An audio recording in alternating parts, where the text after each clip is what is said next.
This is a Chronicle podcast, bringing you ideas in the service of medicine.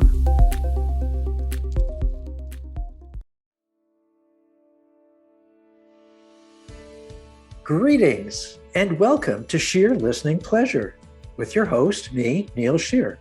I'm a recently retired academic dermatologist. Over my career, I have been inspired by my many colleagues and trainees who are dedicated to helping people with major life-altering skin conditions. Some people don't recognize dermatology as a real medical specialty. Oh, but is it ever? From the many stories of patients and providers, I hope we can inspire others. We will travel across Canada to delve into inspirational contributions to improve the quality of life of others.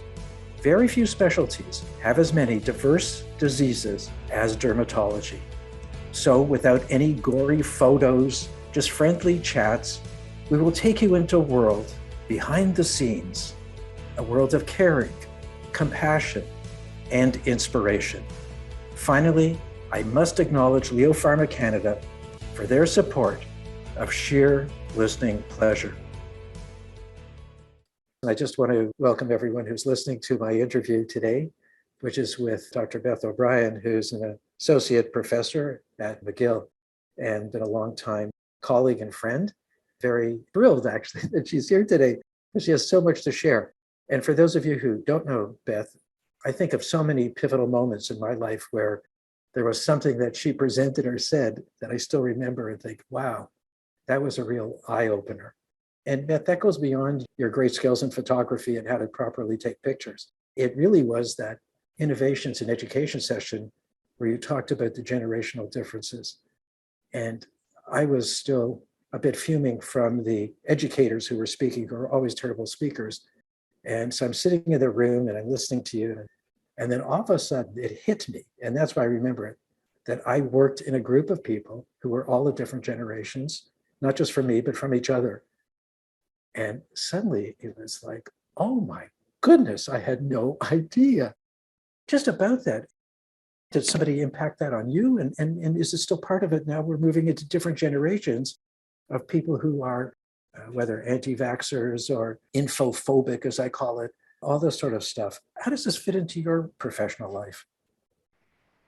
I don't remember, honestly, what spurred me to do that. Definitely there was an article somewhere, and I sort of follow the educational workshops and that McGill, just to know what they're doing, what they're talking about. So it might have come from there.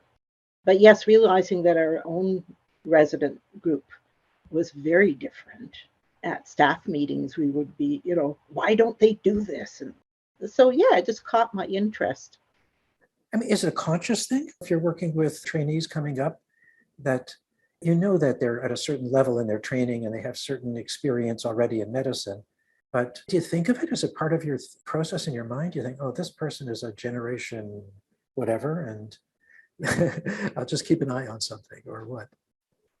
No, I don't really think of it categorically when I'm preparing or teaching, but I do keep it in mind, looking back at old lectures that were very structured, line by line, just keeping it in mind, okay, we have to make this more interactive. We have to try and make this more of a group, that they will engage better if we do that.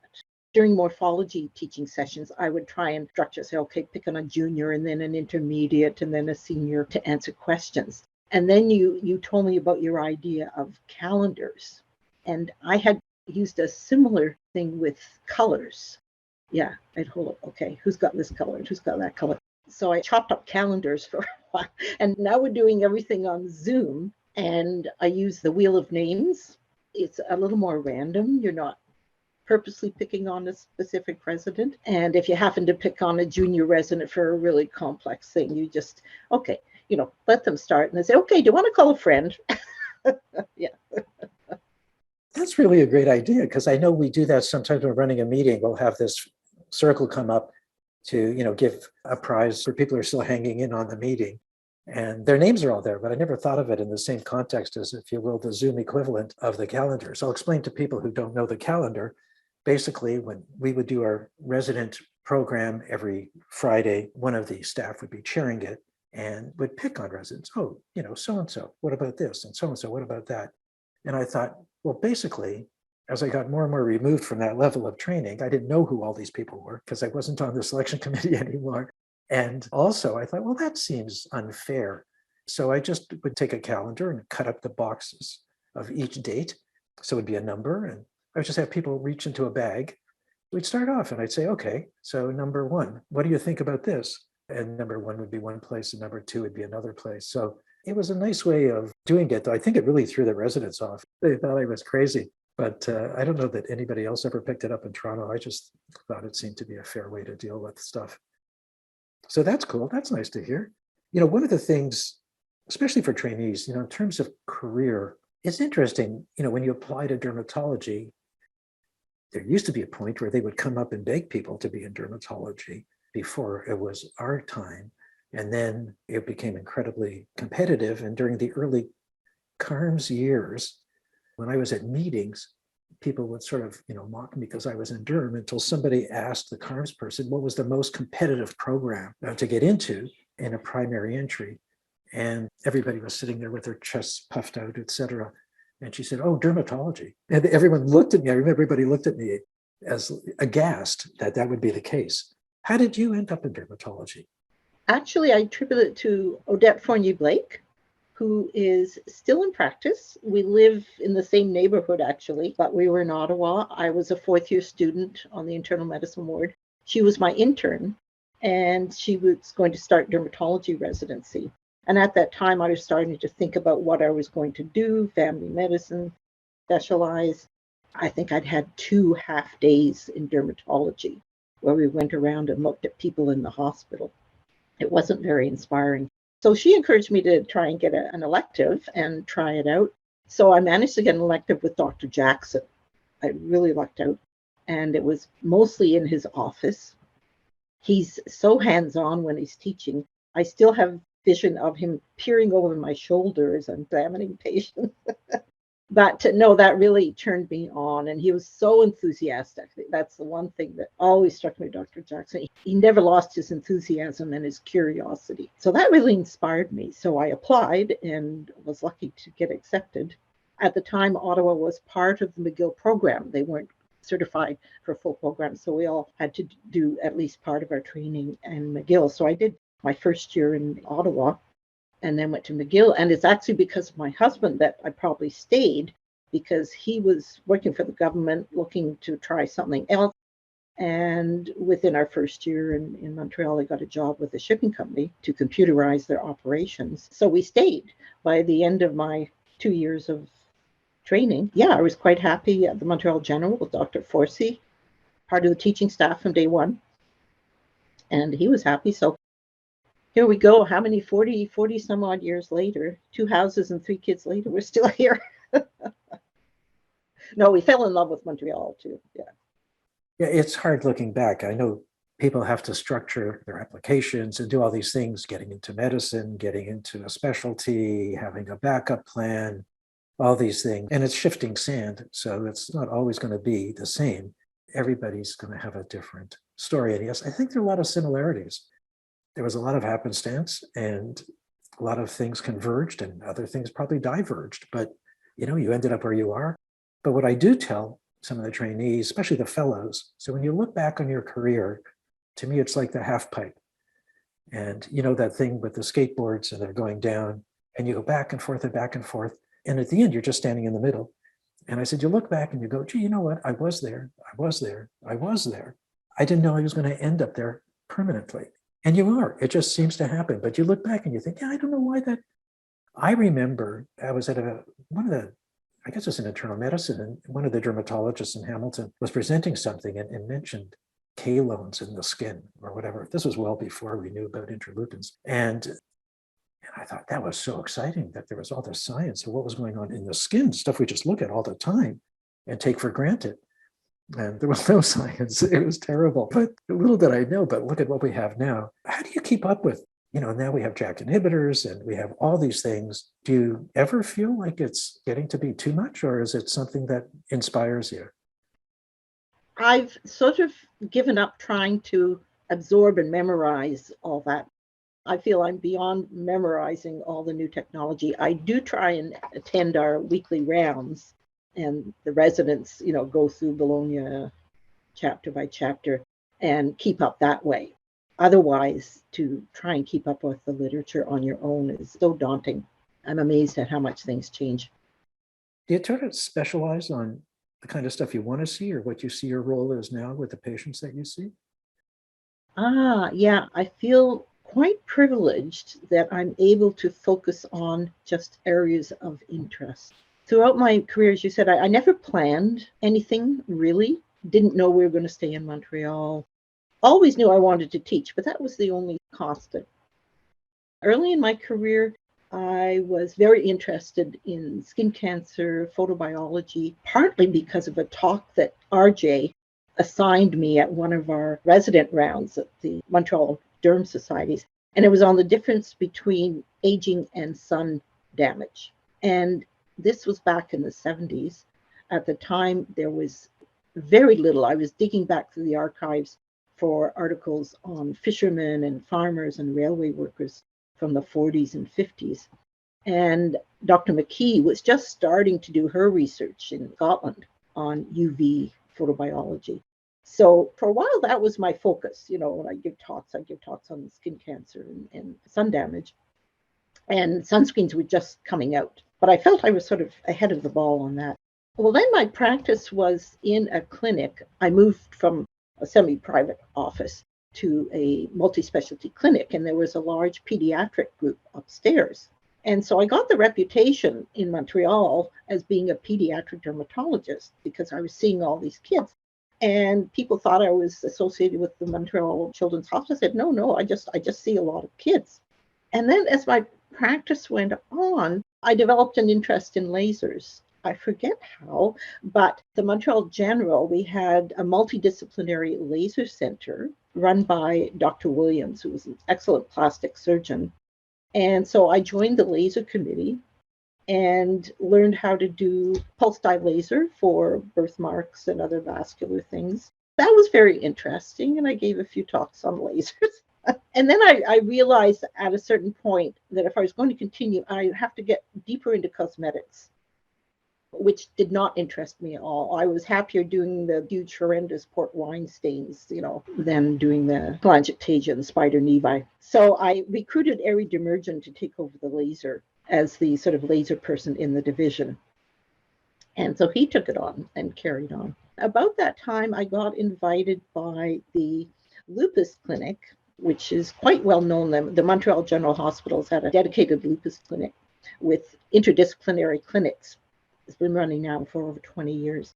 And they wanted a dermatologist to do an interdisciplinary clinic with them. And the lupus clinic is on Wednesdays, and my weekly clinic was on Wednesdays.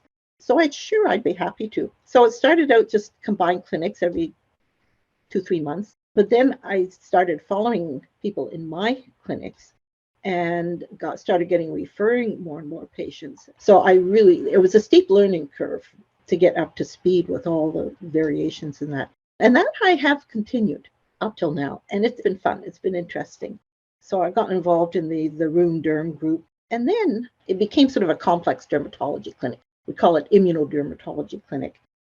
And I had a few pemphigus patients that I treated with rituximab. So then I got asked if I would take on HS patients to manage their biologic therapy. I said, okay. So, of course, the first HS patients I got were the worst of the worst. They had failed everything. They had had their disease for 20 or 30 years. And I was, oh my God, what is this? I don't know this disease. So I started accepting patients and then started getting patients that weren't really candidates for biologics yet. They hadn't tried all the other stuff.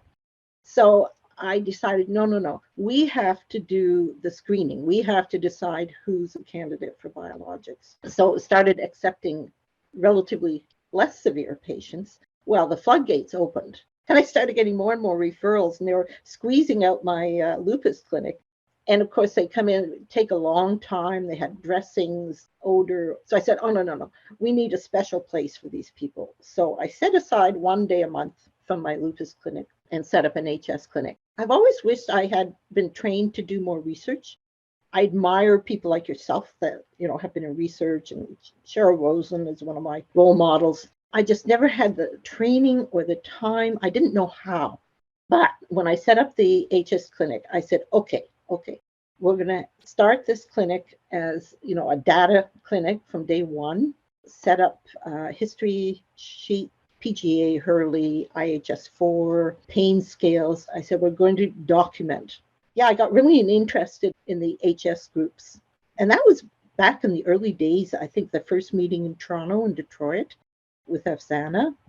Well, I think the defining features of my career are that I get bored easily and I cannot pass up a challenge.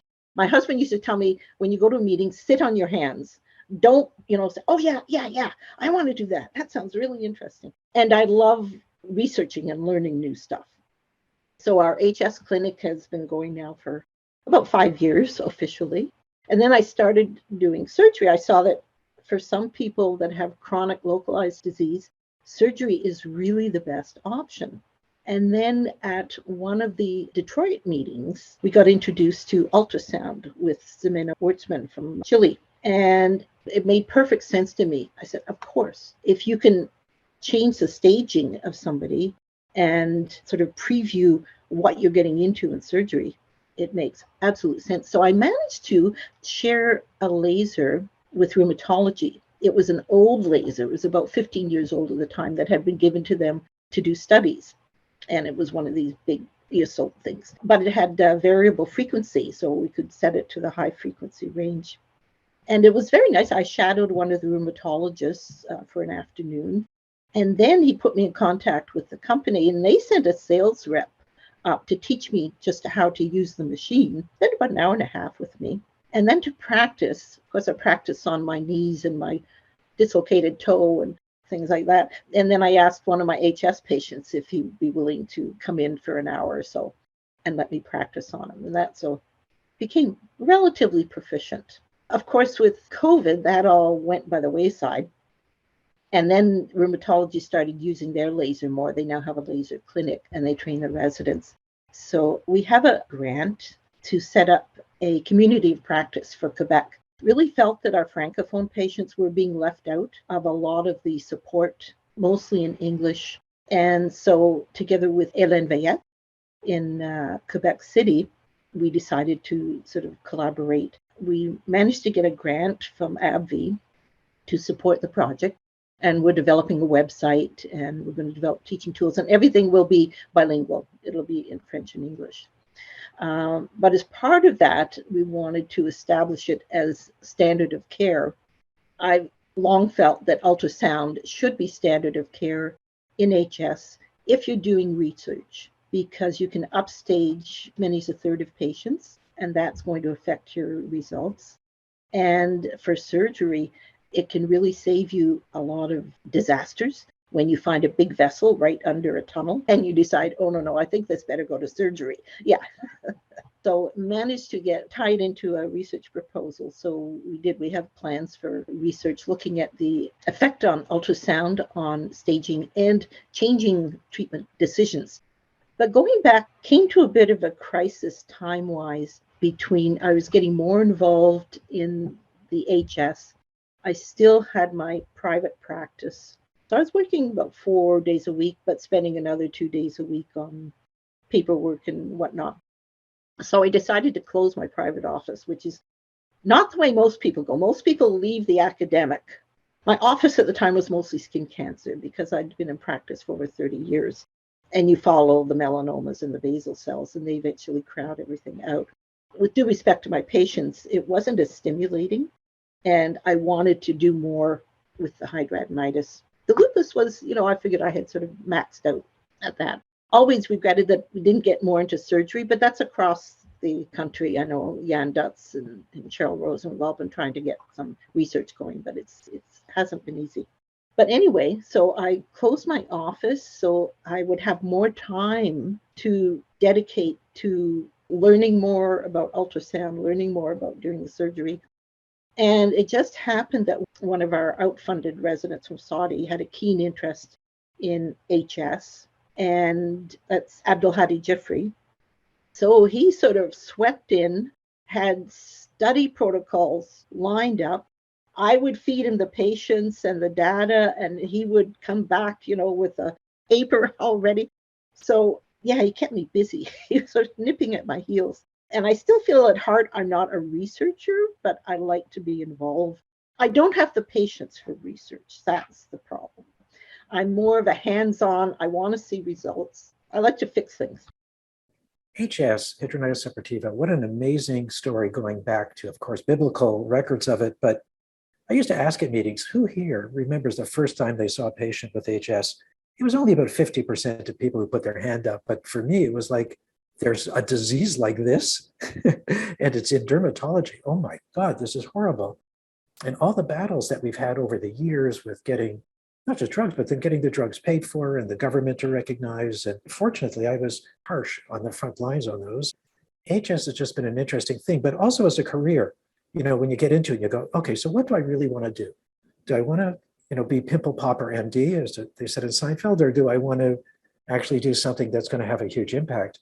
And that involves bringing in other people and other skills, but you couldn't have done that in the beginning. And that is research. I mean, you find out who's the right person, what are the needs, how do we get this done? That's research with an immediate impact without having, by the time it gets published, nobody cares. This is it, it's real-time stuff. There's one thing I want to ask you, because your career has been so diverse and RJ, Robert Jackson, has such an impact. Did you go to Baffin Island a few times, or was that ever part of your? No, I never had the opportunity. I only did 1 year of dermatology in Ottawa, and I think that year he didn't go or something. Another sort of ongoing part of my career has been telemedicine. There were a group of us who would go up to Rouyn-Noranda and spend a day. At one point, I was going up every 2 months, fly up Thursday night, see patients in the clinic, and then fly home Friday evening. And then McGill set up a telemedicine portal, and I sort of took it over, but it wasn't updated like for 20 years. And there were technical issues and very little support. So I kept it up until this summer, and I said, that's it. The volume of patients, I would absorb all these patients on top of my regular clinics. But what I didn't realize, one of the difficulties was the fact that the doctors to the northern communities, so we're talking north of Val-d'Or, right up to the Arctic Circle, the doctors are very transient and there's no centralization. So by the time I would send a reply back to a consult, they would have gone. And presumably there is a clinic with nurses who are a more constant force, but they rotate also. So it was very frustrating in terms of getting follow-up and feedback on the patients. So now we've sort of opened it up. Patients apply to the department. All the staff do some of the telemedicine. But more often than not, we have patients fly down to assess them because it's just so difficult with photographs and not having somebody there to discuss the issues with. That's still an interest. And that's sort of in my spare time project. I don't ask enough questions. When residents say, oh, can we do this? I say, oh, sure, sounds interesting. There was a Gal Derma competition, Skin Pact. They chose a continent each year, and they would award grants for patient support and education projects. And I think it was 2018, they chose North America. So one of our residents said, oh, yeah, let's put in a proposal. And it was called Provide the Providers. It was providing educational support to the northern communities. So the doctors, the nurses, the patients. And so we put in a proposal, and it was by vote. They didn't have an adjudicating committee. It was vote by dermatologists or dermatology residents. So my residents, they got all their contacts around the world to vote. And we won. And the same year, the Camp Liberty won, and the rheumatology dermatology won. So I was in 2 of the 3 winning teams by happenstance. And so we had this grant, and we said, okay, what are we going to do with this money? So we started planning, okay, we'll do patient pamphlets and we'll make a website, and we have funds for that, and we'll translate everything. So we set up common dermatology topics and had a team of about 8 residents and medical students, and we divided up the work in that. And then We really need some Aboriginal input for cultural sensitivity and language and that. And about 2 years ago, Dr. Rachel Asinawasis, who did a residency in Toronto, she gave a spectrum lecture on medical care for First Nations. And so I registered a few of my residents who were on the project, and we all listened to this. And it was very interesting, and all the things that you have to be accepted by the community first, essentially by the elders, before you can contact the rest of the community. About the same time, one of the pediatricians who had been going up north regularly and still does, and one of our dermatologists, Fatima Altafariam, actually it was her daughter who initiated the project. They were involved in a long-standing educational project for nurses at the pediatric level only. But now McGill had sort of formalized it, and they were part of a continuing education development for nurses. And so they hooked us up with a team, and they provide the web designer, they provide the illustrators, we just provide the input. So we're going to use our money for translation services for the grant. So we're just about to launch. We'll pick an easy topic first. So we picked acne, and part of it is developing educational interactive things for nurses, and they get CME credit. And so we said, well, we wanted to approach the doctors as well. And they said, well, yeah, they have access to all our teaching materials, and we can arrange for them to get academic credit, if they do the online tutorials. But what I found out, there are 2 Aboriginal nurses that are on the sort of development team who've been very helpful, and they review all our material and give us feedback, say, this isn't how we approach it and that. So it's been more time consuming, but much more effective in the long run. And I realized over the past year working with this team that our focus is not going to be the doctors, it's going to be the nurses. In many communities, they have nurse practitioners and they rarely see a doctor. So it's been a real eye-opener in that regard. I now understand why the telemedicine doesn't work in some cases, and that our focus has to be to the nurses. So we're really, making headway now. It's going to be another couple of years. Yeah, by semi-retiring, that was when I closed my office. So it freed up time to do more projects. But I gave my retirement date to the department because they have to plan succession. I have to find somebody to take over the HS clinic. That's my biggest worry. So I'm going to retire in 2.5 years. And that date was set because I'm scientific advisor for a couple of our residents who are doing master's programs. So when they finish there, I won't take on any new ones. So I'm already starting to pass on patients from the LE clinic. But fortunately, we have new staff who are, Ellen Inechaporic has an interest in scleroderma. She's doing research in scleroderma. We've recruited a part-time staff from University of Montreal who also is interested in complex immunodermatology. But HS is my baby at the moment. I'm doing ultrasound unofficially. It's supposed to be used only for the research project, but I'm practicing. I have to get better at it before we start using it for research. So I'm teaching our residents. And my next project is trying to make ultrasound part of our clinical teaching.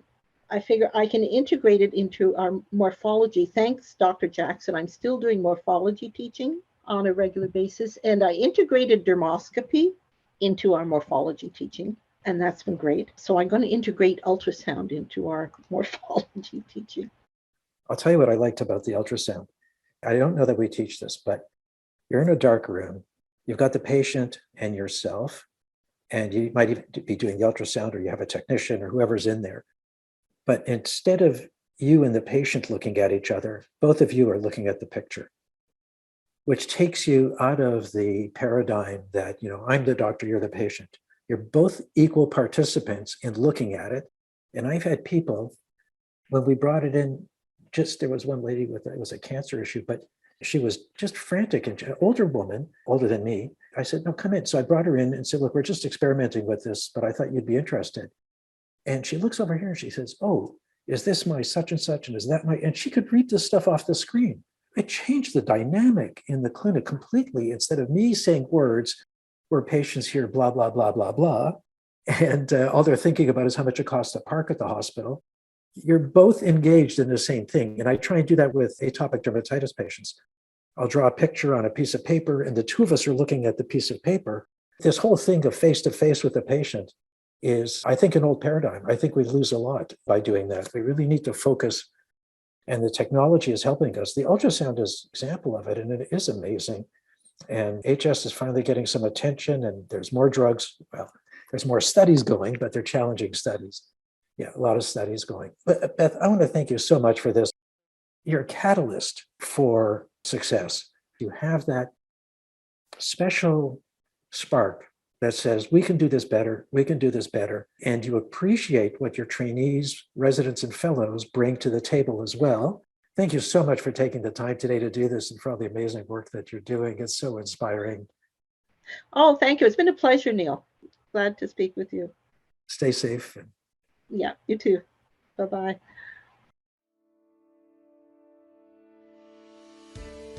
If you enjoyed this episode of Sheer Listening Pleasure, please do share it with your friends and colleagues. On our next episode, Neil will chat with another guest from the world of dermatology. To subscribe, go to www.derm.city or find the SLP podcast at Apple iTunes, Google Podcasts, Amazon Music, Stitcher, Spotify, or, really, wherever you get your podcasts. The producer is Jeremy Visser. Catherine Brendas provided research. Support for the SLP podcast was provided by Leo Pharma Canada. Send your comments to slp@chronicle.org. Until next time, be well.